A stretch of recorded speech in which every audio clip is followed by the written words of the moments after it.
মক্কায় নবীর জন্ম, মক্কাবাসী নবীরে মারে। কে গো আজকের মাহফিলে এসেছো, বাংলাদেশে জন্ম, একটা দিন নবী দেখলাম না, তারপরেও নবীর মায়া ভালোবাসা অন্তর থেকে ছাড়লাম না। এরে আবু জাহেল রে, সকাল সন্ধ্যা নবী দেখলে নবী চিনলি না। সিলেটের জমিনে আইসা দেখ, সিলেটবাসী একটা দিন নবী দেখলো না, তারপরেও নবীর ভালোবাসা ছাড়লো না। আবু জাহেলের নসিব ভালো না, নবী পায়া নবী দেখা নবীর মহল্লায় জন্ম হইয়া কাফের ঈমান পাইল না। আর 1450 বছর পর 6500 কিলোমিটার দূর নবীর মহল্লায় জন্ম হলো না, তারপরও আবু জাহেলের মতো বেঈমান হলাম না। আমরা ঈমানদার আখিরি নবীর উম্মত মুসলমান। আমার নবী এই পরিবেশটা পৃথিবীতে করার জন্য, কোরআন সুন্নাহর পক্ষে মানুষ এইভাবে বসবে, এই বসার পরিবেশ পৃথিবীতে মানুষকে দেওয়ার জন্য, আল্লাহর ক্যাটালগ কোরআন মানুষকে বোঝানোর জন্য, এর পক্ষে মানুষকে আসার জন্য। মানায় বাবা নাই নবী 63 বছর জিন্দিগি খায়া না খায়া কষ্ট করেছে। কে গো আজকে এই নবীর কষ্টের বিনিময় যে মাজলিস পৃথিবীতে কায়েম হয়েছে, সেই নবীর কষ্টের প্রতিদান দেওয়ার জন্য আজকে যারা মাহফিলে বসে আছেন, আমার মন কয় আপনাদের জন্য আমার নবী ফুলসিরাতের ঘাটে বসে থাকবে। এই পরিবেশটা পৃথিবীতে কায়েম করার জন্য হযরতে নূহ আলাইহিস সালাম 950 বছর কষ্ট করেছেন, এইভাবে মানুষকে বসাইতে পারে নাই। আমার নবী মানায় বাবা নাই, মায়ার নবী, দয়ার নবী, সুন্দর নবী, আদর্শের নবী, ভালোবাসার নবী, সত্যের নবী। হিংসা বিদ্বেষ নাই, দলাদলি নাই, তিক্ততা নাই, ইসলাম শান্তির ধর্ম বুঝিয়ে দেওয়ার নবী। এই কোরআন ইসলাম ধর্মের ক্যাটালগ, মানবতা পাওয়ার ক্যাটালগ, সেই কোরআনটা বুঝিয়ে দেওয়ার জন্য কত কষ্ট নবী জীবনে করেছে। চোখ খুলে বাবা দেখলো না, মুখ খুলে বাবা ডাকলো না। মা 6 বছর বয়সে হারাইয়া মক্কার জমিনে দাঁড়াইয়া যখন কাঁদতেন, মক্কার ছেলেরা চারদিক ঘেরাও করে, ছেলেরা মেয়েরা আমার শিশু নবীকে আদর করতেন, মায়া মমতা দিয়ে খেলার মাঠে নিয়ে যাইতেন, খেলাধুলায় ব্যস্ত। মার জন্য বাবার জন্য নবী যেন না কান্দে। দিন কেটে গেল, সন্ধ্যা হয়ে যায়, দূর থেকে সন্তানের মা বাবারা দৌড়ায় আসে। মা এসে তার ছেলে টাইনা কোলে নেয়, আঁচল দিয়ে মুছে দেয়, 2 গালে চুমায়া চুমায়া বাড়ির দিকে রওনা হয়। আমার নবী তাকায়া দেখে, মাবুদ, মা এইভাবে কোলে নেয়, 2 গালে চুমো দেয়, আমার দিকে কেউ হাত বাড়ায় না। আমি কার কোলে উঠবো, কে আমারে কোলে নিবে?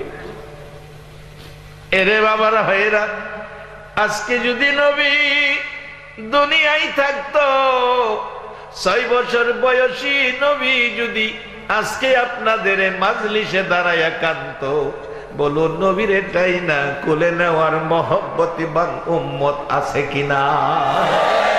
কে কে আছেন আমার একটু হাত তুলে দেখান।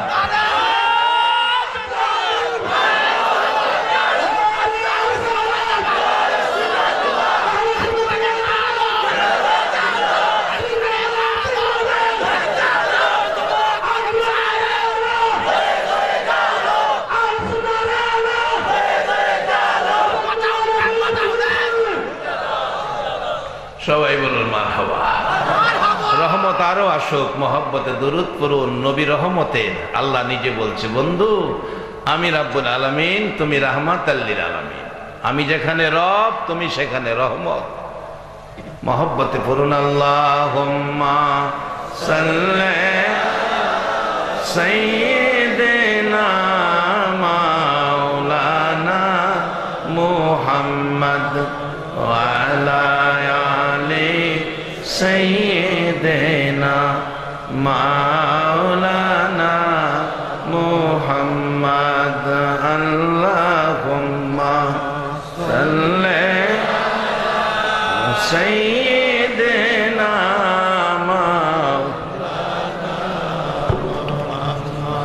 ওয়া আলা আলি সাইয়্যিদিনা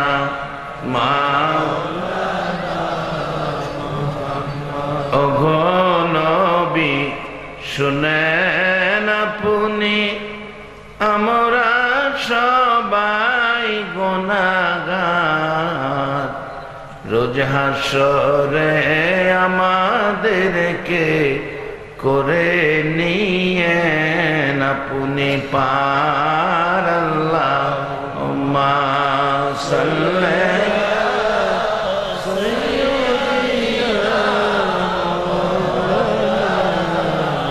মুহাম্মদ ওয়া আলা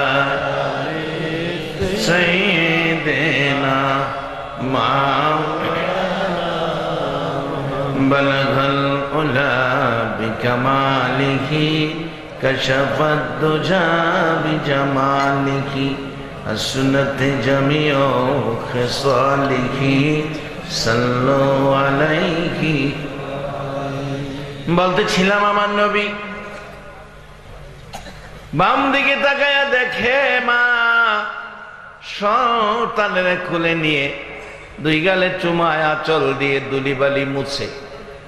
বাম দিকে তাকাইয়া মার অবস্থা দেখে, ডান দিকে তাকাইয়া দেখে বন্ধুদের বাবা এসেটাই না কোলে নাই, দুই গালে চুমু দেয়, খেজুর খুরমা হাতে দেয়। কেউ বাবার কোলে, কেউ মার কোলে, ময়দান খালি হয়ে গেল। শুধু একজন শিশু দাঁড়িয়ে আছে রে, মা নাই, বাবা নাই।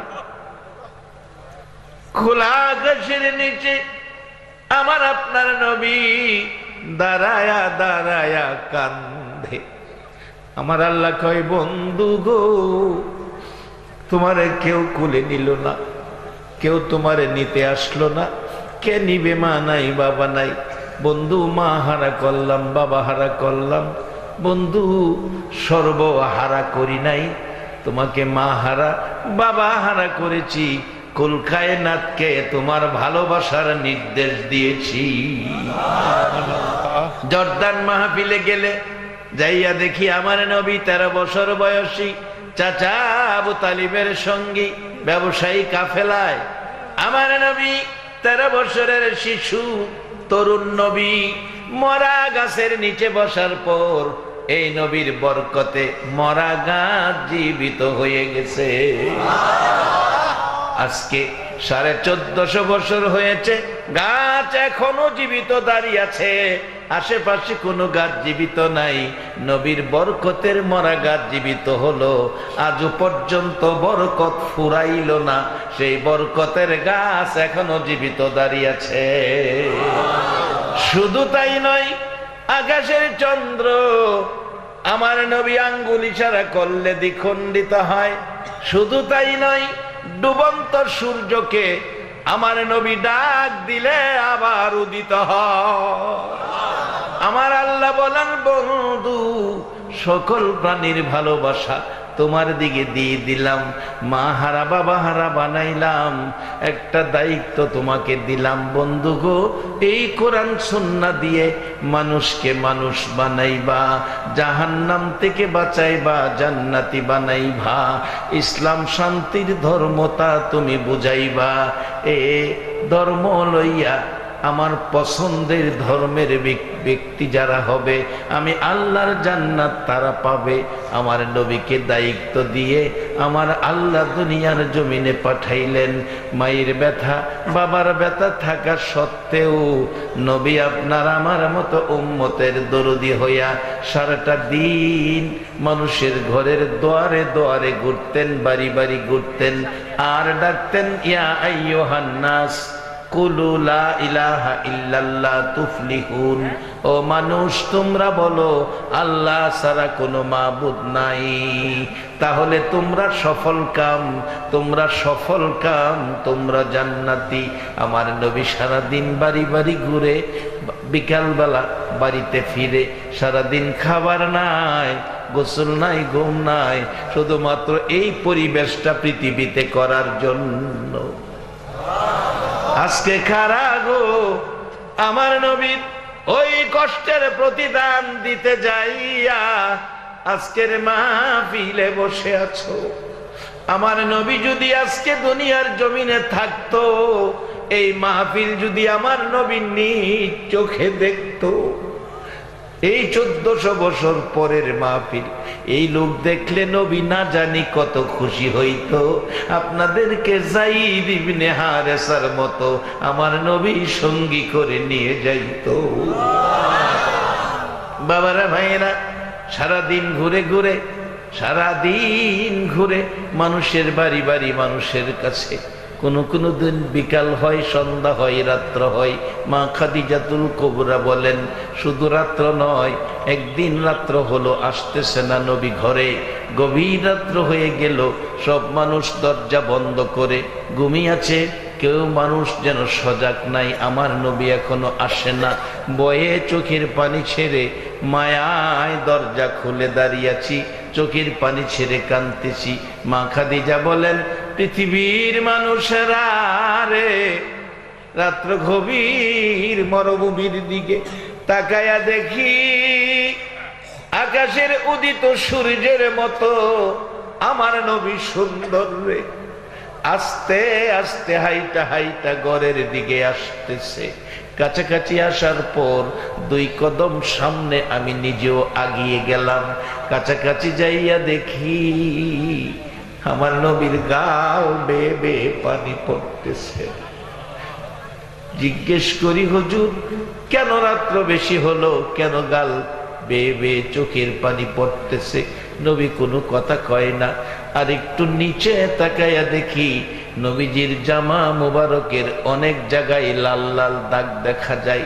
নবীজি সাদা জামা ব্যবহার করতেন, পছন্দ করতেন, যদিও জান্নাতি জামার রং হবে সবুজ। আমার নবীর জামায় লাল লাল দাগ দেখে মা খাদিজা বলছে হুজুর জামা মুবারক ধুয়ে মুছে পরিষ্কার করে দিয়েছিলাম, আজকে দাগগুলো কিসের গো নবী? আমার নবী কান্দে, খাদিজা রে, আমার দেশি বন্ধুরা আঘাত করেছে, আমি বলেছি তোরা আমারে মারিস না, আমার মা নাই বাবা নাই, এই চেহারায় আঘাত করিস না। জীবনে কোনোদিন এই চেহারায় একটা মশা মাছি বসে না। খাদিজা রে কোনো কথাই তারা মানল না। আঘাত করেছে, ব্যথা দুঃখ কষ্ট দিয়েছে। খাদিজা যত ব্যথা দুঃখ কষ্ট দেয় না কেন, আমি নবী মানুষকে জান্নাতের পথ দেখাইয়া যাইব। কিভাবে দেখাবেন? আসুন আমি আলোচনায় ঢুকি। পবিত্র কোরআন শরীফ, হাদিস শরীফ থেকে যা তেলাওয়াত করেছি, হাদিস শরীফ, কোরআন শরীফ আপনাদেরকে পথ দেখাবে। আর এই পথ দেখাবার ইঞ্জিনিয়ার হইয়া দুনিয়াতে আসছে নবী মুহাম্মদুর রাসূলুল্লাহ সাল্লাল্লাহু আলাইহি ওয়াসাল্লাম। আসুন কিভাবে আমরা যাব বেহেশতে, কিভাবে দামি হব, কিভাবে ইসলাম শ্রেষ্ঠ ধর্মের ব্যক্তি হব। আল্লাহ তো কোরআনে বলছে খুলিকাল ইনসানু যায়ীফা, আমি মানুষকে দুর্বল করে বানাইছি, আমরা দুর্বল করে বানাইছি, আল্লাহ কইতাছে কোরআনে। আচ্ছা, কোরআনের কথা কি অস্বীকার করার কোন সুযোগ আছে? দুর্বল কিরা বলে আমরা বানাইছি, কোরআনে কইতাছে। যদি জিগান কি দিয়া দুর্বল কিরা বানাইছে, তাও আল্লাহ সুন্দর করে জবাব দিব, ইন্না খলাকনাল ইনসানা মিন নুতফা। একবারে নিরর জিনিস দিয়া বান্দা তোমারে বানাইছি। বান্দারে আমারে বুইলা গেছো, আমি যে তোমার কেমন আল্লাহ, আমি যে তোমার কেমন রব, একটু কি বিবেচনা করলা না? অহংকার বাহাদুরি তাকাব্বুরি কি দিয়া করো? এই দেহে যা কিছু আছে সব আমি আল্লাহর দেওয়া। বাস্তবে আসেন, আমার আল্লাহর দেওয়া কত সুন্দর সিস্টেম। অনেকের মাথার মধ্যে চুল নাই, এরকম আছে না? চুল নাই, আচ্ছা, চুল নাই এইরকম একজন মাথা রাস্তা দিয়ে হাইটা যাইতেছে, এরা বড়ই গাছ উপর থেকে এই সাইজের একটা বড়ই উপর থেকে সুইটটা মাথাটা পড়ছে। আচ্ছা ফাইসালা আপনারা দেন, ব্যথা কম পাইব না বেশি পাইব?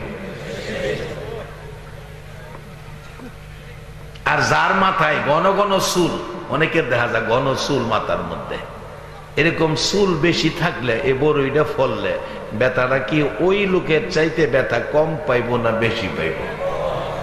আল্লাহ কয় বান্দা, চুল কিছু মানুষের কম দিয়া বুঝার লাগিয়া তোমরা রে, শিক্ষার লাগিয়া তোমরা রে বেশি চুল যে মাথায় দিছি, এটা যে কি উপকারের লেগে দিছি তোমরা বুঝো না।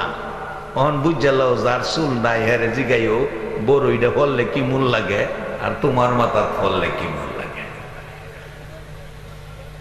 এই মাথাটারে বাঁচায় রাখবার লাগিয়া চুলগুলি হেলমেটের মতো কাজ করবার লাগে আল্লাহ বানায় দিছে। দেখবেন যারা হোন্ডা চালায়, হাইওয়ে রোডে হোন্ডা চালাইলে হেলমেট যদি না থাকে পুলিশের সার্জেন্ট এমনি সিগন্যাল দিয়ে হেরে ধরবো, হেলমেট কই। কারণ হোন্ডা অ্যাক্সিডেন্টে মাথায় চোটটা আঘাতটা বেশি লাগে, মারা যাইতে পারে। এই জন্য হাইওয়ে রোডে হোন্ডা চালাইলে হেলমেট মাথায় থাকতে হবে। আল্লাহকে আমি মাথার চুল দিলাম তোমারে হেলমেট স্বরূপ, একবার বলুন আল্লাহু আকবার। বলুন এই হেলমেট স্বরূপ মাথায় চুল দিল, এই মালিকটা কে? আল্লাহ। আরেকটু নিচে যান, দুইটা চোখ, কি দামি দুইটা চোখ, দুইটা চোখের দাম দিয়া দুনিয়ার মানুষ কোলাইতে পারবে না। এক বেচারার প্রস্রাব বন্ধ হইছে, প্রস্রাব বন্ধ হইছে, চিকিৎসা শুরু হইছে, 3 দিন পরে প্রস্রাব চালু হইছে, 70,000 টাকা খরচ হইছে। বাড়ির নিচে দোয়া দরুজ পড়াইব, বাবাই ছেলে মেয়েদেরকে ডাকতেছে, সবাই আমার কাছে আয়, দোয়া দরুজ আমিই তো করতে পারি। ছেলে মেয়েদের জন্য বাবার দোয়ার চাইতে বড় দোয়া করুন না পৃথিবীতে আর কেউ নাই। মায়ের দোয়ার চাইতে সন্তানের জন্য বড় দোয়া করার মতো কোনো ব্যক্তি পৃথিবীতে নাই।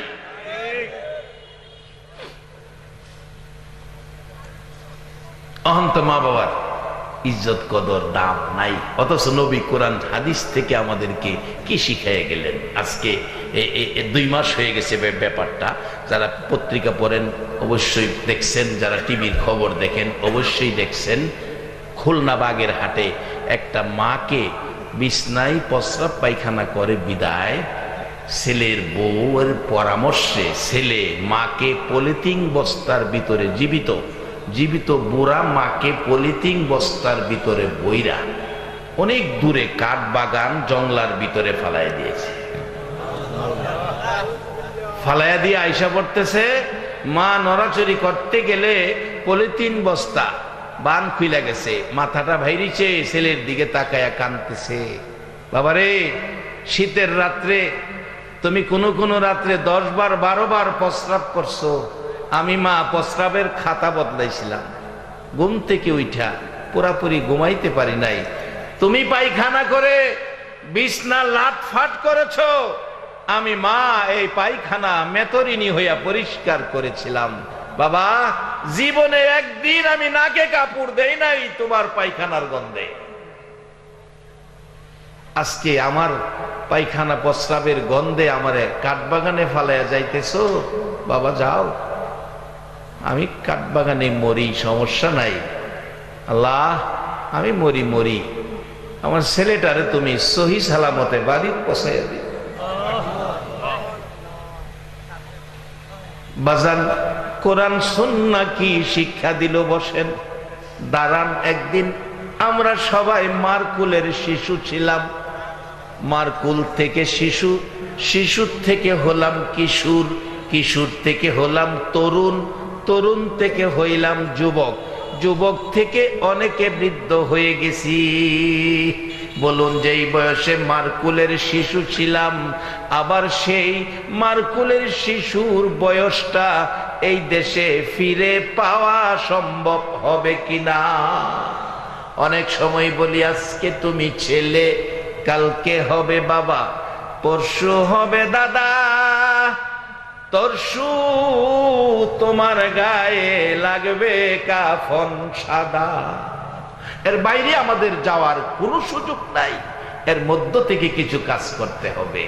বলতেছিলাম আমার নবী শিক্ষা দিলেন কি, আর আমরা আছি কোন দিকে? বাজান, মা জংলাই কাঠবাগানে ফালাইয়া দিলে সন্তান, ছেলে চলে আসতেছে, মা নিজের জন্য কাঁদে না, সন্তানের জন্য কাঁদে। সন্তানকে সহি সালামতে বাড়ি পৌঁছাইয়া দাও। যাদের আমলের মধ্যে এই মা বাবার উপর এই অত্যাচার, এই ব্যবহার, এই জুলুম যারা করেছো, মনে রাখো তারা কোনোদিন সুষ্ঠু মানুষ হতে পারে না, জান্নাতি মানুষ হতে পারে না, আখিরি নবীর উম্মত তারা হতে পারবে না। আমার আল্লাহ বলেছেন, বন্ধু তোমাকে পাঠাইলাম মানুষকে মানুষ বানাবে, মানুষকে ইমানদার বানাবে, মানুষকে জান্নাতি বানাবে, মানুষকে ইসলামওয়ালা বানাবে, মানুষকে জাহান্নামের আগুন থেকে বাঁচাবে। আমার নবীকে দুনিয়ায় পাঠাইয়া আল্লাহ নিজেও বলেছেন, ওমাইয়িতির রাসূলা ফাকাদ আতা আল্লাহ। তোমরা আমার এই নবীর কথাগুলি যদি আমি আল্লাহকে পেতে চাও, আমি আল্লাহর জান্নাতে যেতে চাও, একবার বলুন আল্লাহু আকবার। এরে বাবারা, ভাইয়েরা, আমার নবীর আদর্শ, আমার নবী মানুষকে দামি বানাবেন, কম দামি মানুষকে দামি বানাবেন, দুর্বল মানুষকে শক্তিশালী বানাবেন। বলতেছিলাম সবচাইতে দোয়া কবুল হয় মায়ের দোয়া, মায়ের দোয়া কবুল হয়, বাবার দোয়া সন্তানের জন্য সবচেয়ে পাওয়ারফুলি দোয়া, বাবার দোয়া, মায়ের দোয়া সবচেয়ে পাওয়ারফুলি সন্তানের জন্য। যার বাস্তব মুসা আলাইহিস সালামের জীবনী, মুসা আলাইহিস সালামের জীবনী, মুসা আলাইহিস সালাম ডাকছে, আল্লাহ আমাকে যদি জান্নাত দাও, আমার পাশের জান্নাতিটা কাকে বানাইবা? আমি তার সাথে দেখা করতে চাই, জানতে চাই। আল্লাহ কে তোমার পাশের জান্নাতি কসাই, কসাই গোশত ব্যবসায়ী। মুসা আলাইহিস সালাম কয়, আল্লাহ এটা একটা কথা কইলা, আমার পাশে একটা নবী রাসূল দিতা, গোশত বেচে কসাই বেডারে দিলা। আল্লাহ কয়, জানতে চাইছ, দিছি, কথা বাড়াইস না। কয় ঠিক আছে, মানলাম। কই আছে একটু দেখাইবা? দেখা ঠিকানা দিলেন, ঠিকানা দিলেন, বাজারে গিয়ে দেখো। দেখছে, দেখে বলল, ভাই আমি তো আপনার বাড়ির মেহমান মুসা নবী, হুজুর পাই কই আপনারে, চলেন। গোশত বিক্রি শেষ, একটু গোশত নিয়ে রওনা হয়েছে বাড়িতে। যা বাংলা ঘরে মুসা নবীরে বসাইয়া বাড়ির ভিতরে ঢুকছে, ঢুকে ছোট্ট ছোট্ট করে গোশতের টুকরা কাটছে, কাইটা রান্না করছে, নরম করে রুটি বানাইছে গরম পানি দিয়ে। বুড়া মা ঘরে ছিল, মাকে কোলে করে নামাইয়া হাত মুখ ধোয়াইয়া রুটি গুস্ত খাওয়াইয়া হাত মুখ মুইসা আবার বিছানায় শোয়াইয়া আসছে, হুজুর এবার আপনি হাত মুখ ধুন, আপনার জন্য খাবারের ব্যবস্থা করি। এদিকে দোয়া করতেছে মহিলা, আল্লাহ রে, আল্লাহ আমার এই কলিজার টুকরাকে মুসা নবীর মতো নবীর সাথের জান্নাতি বানায়ো। মুসা নবী জিগাইতেছে, ভাই এই যে দোয়া করতেছে এই লোকটা কে? লোকটা আমার মা, লোকটা আমার মা। আমার আর খাওন লাগতো না, আমি যাইগা। হুজুর কোন কি মেহমান যাইবেন গা? না, যেটা লেগাইছি এটা ভাইছি। কি লেগাইছিলেন? আল্লাহরে জিগাইছিলাম আমার পাশের জান্নাতি কে হইব? আমার আল্লাহ কইছে পাশের জান্নাতি হইব গোশত ব্যবসায়ী, কসাই বেটা। মানে এই তোমার কি আমল কইরা জান্নাতি হইছো মুসা নবীর মতো নবীর পাশে, এটা জানার লেগাইছিলাম। অন হই না গেলাম, বুঝা গেলাম মুসা নবীর পাশের জান্নাতি হওয়ার পিছনে তোমার শক্তি হইল তোমার মার দোয়া। এবার বলুন তো সবাই, কার দোয়া? এক মাহফিলে ছোট্ট একটা বাচ্চা গজল গিতেছে, জান্নাতের চেয়ে দামি আমার মা, মা গো জান্নাতের চেয়ে দামি আমার মা, জান্নাতের চেয়ে দামি আমার মা, মা গো জান্নাতের চেয়ে দামি আমার মা। জান্নাতের চেয়ে দামি মা বলছে আমার নবী দুজাহা, বুখারী শরীফের হাদিস।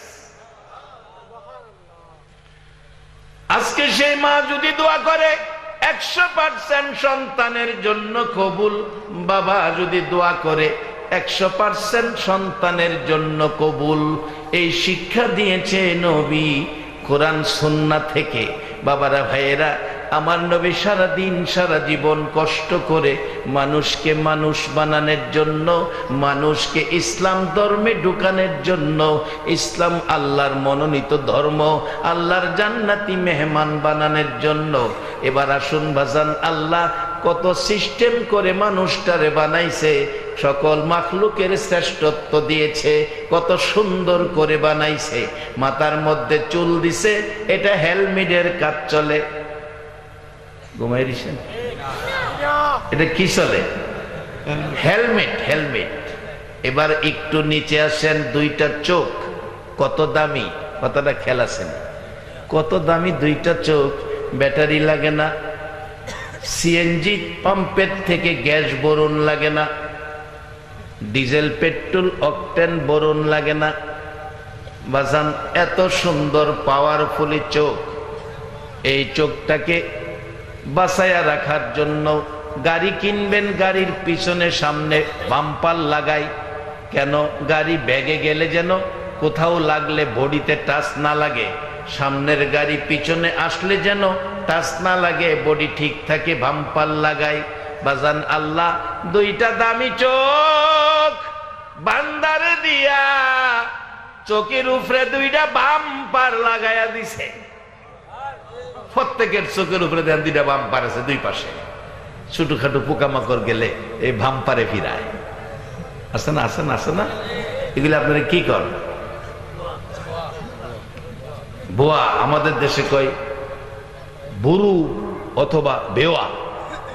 বেওয়া আর বোয়া এক কথাই, দুইটা এক সাইজেরই, কিছুটা মিল আছে তো। আর আপনাদের কথা আসলে খুব ভালো লাগে, আপনাদের এই মাজলিসে বসলে খুব ভালো লাগে। সিলেটকে অনেক শ্রদ্ধা করি আমরা। আমার দাদা পীর আব্দুর রহমান হানাফি রহমতুল্লাহ আলাইহি, উনি সিলেটের জমিনে আসলে আইসাই উনি জুতা হাতে নিতেন। বক্তবৃন্দরা জিজ্ঞেস করতেন, আমার দাদা পীর জুতা হাতে নিতেন, জিজ্ঞেস করতেন, হুজুর জুতা হাতে নিলেন কেন?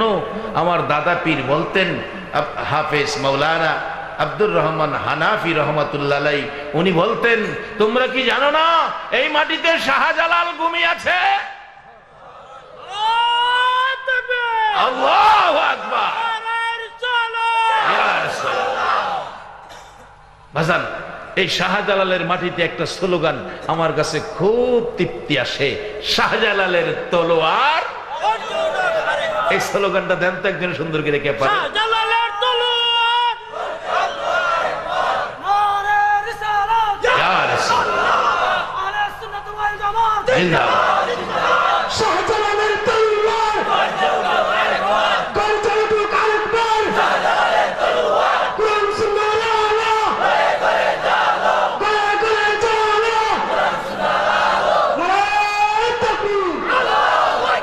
মাশাআল্লাহ, মারহাবা। এই দেশ শাহজালালের দেশ। এদেশের মানুষের মাথায় টুপি ছিল না, মাথায় টিকি রাখত। এদেশের মানুষ লঙ্গি পায়জামা পরতো না, ধুতি পরত। এদেশের মানুষ সন্ধ্যা হলে ঘরে ঘরে উলুধ্বনি দিত। এদেশের মানুষ নামের আগে শ্রী শ্রী আব্দুল মালেক লিখত। আমি একটা ঘরের কাঠের দখনার মধ্যে দেখেছি লেখা শ্রী শ্রী আব্দুল মালেক, ব্রিটিশ আমলের ঘর। আজকে সেই শাহজালাল এই বাংলার জমিনে এসে এই দেশের 16 কোটি মানুষের মাথায় টুপি উঠিয়ে দিয়েছে। এদেশের মুসলমানদের মাথায় টিকলি কাইটা সুন্নতি তরিকায় চুল রাখার শিক্ষা দিয়েছে। এদেশের মানুষকে ধুতি খুলে পায়জামা পাঞ্জাবি পরাইয়া দিয়েছে। আজকে এই দেশের শাহজালালের পদধূলিতে 12 লক্ষ মসজিদে একসাথে উলুধ্বনির পরিবর্তে আজান উচ্চারিত হচ্ছে। আজকে সেই শাহজালালের আদর্শ যেন আমাদের কাছ থেকে মুছে না যায়।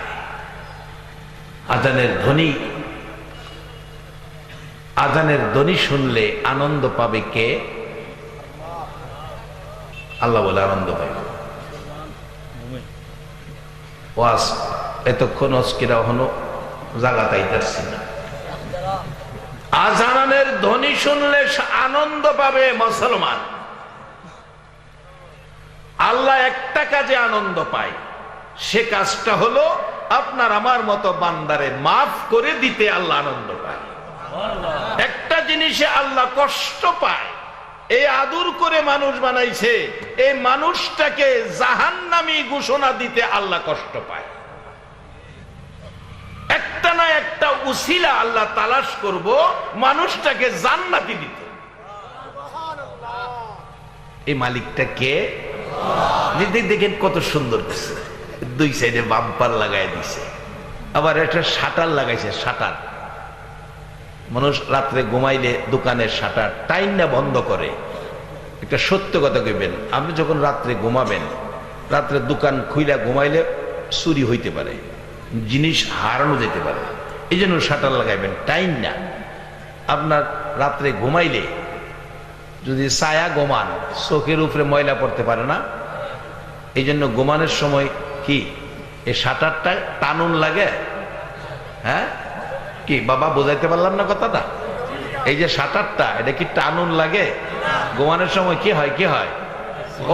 অটো অটো অটো বন্ধ হয়। এরপরে অটো এমন এক স্প্রিং নাট বল্টু দিছে, জন্ম থেকে মৃত্যু পর্যন্ত চোখের শাটারের একটা স্প্রিং, একটা নাট বল্টু বদলাইতে হয় না। বলুন এই মালিকটা কে? সেই মালিক যদি কিছু কয়, আমরার মানা দরকার আছে কিনা? এই মালিক কইছে আমারে মানতে হইলে আমার নবীরে মানো, আমারে চিনতে হইলে নবীরে চিনো, কারণ আমারে দেখতা না পাইতা না, আমার পাওয়ার নমুনা হইল নবী মুহাম্মাদুর। তাই আমি অনেক সময় বলি, নবীর কথা মানবে যারা হবে জান্নাতি। বলুন, নবীর কথা মানবে যারা হবে জান্নাতি। না মানিয়া আবু জাহেল হইল দুজুকি, না মানিয়া আবু জাহেল। নবীর কথা মানবে যারা হবে জান্নাতি, নবীর কথা মানবে যারা হবে জান্নাতি।